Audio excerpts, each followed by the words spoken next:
Hello to all nations, tribes, peoples, and tongues.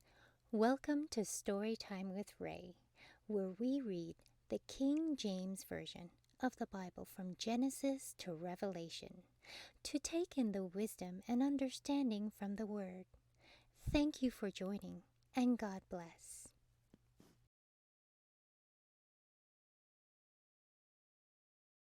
Nehemiah Chapter 1. The words of Nehemiah the son of Hashaliah. And it came to pass in the month Chislev, in the 20th year, as I was in Shushan the palace, that Hanani one of my brethren came, he and certain men of Judah.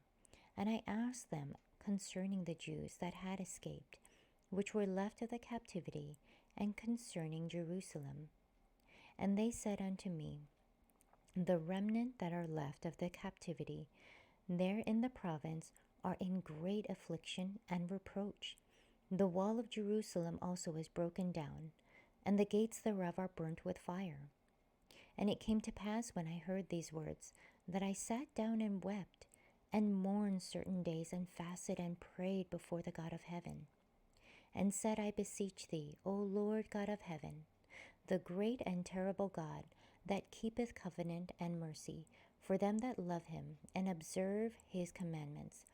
Let thine ear now be attentive, and thine eyes open, that thou mayest hear the prayer of thy servant, which I pray before thee now, day and night, for the children of Israel thy servants, and confess the sinners of the children of Israel, which we have sinned against thee.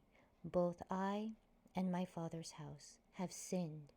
We have dealt very corruptly against thee, and have not kept the commandments, nor the statutes, nor the judgments, which thou commandest thy servant Moses.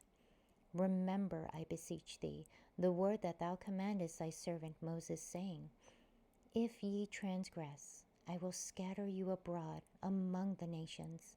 But if ye turn unto me and keep my commandments and do them, though there were of you cast out unto the uttermost part of the heaven, yet will I gather them from thence, and will bring them unto the palace that I have chosen to set my name there. Now these are thy servants and thy people, who thou hast redeemed by thy great power and by thy strong hand. O Lord, I beseech thee, let now thine ear be attentive to the prayer of thy servant, and to the prayer of thy servants who desire to fear thy name and prosper. I pray thee, thy servant this day, and grant him mercy in the sight of this man, for I was the king's cupbearer.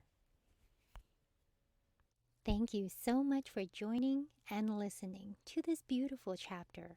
I highly recommend it as a personal read. Please join me on the next chapter as we dive in deeper into the Word. If you do love the Word as much as I do, express so by liking, sharing the Word with your loved ones, and even subscribing. And may the Lord bless you each and every day.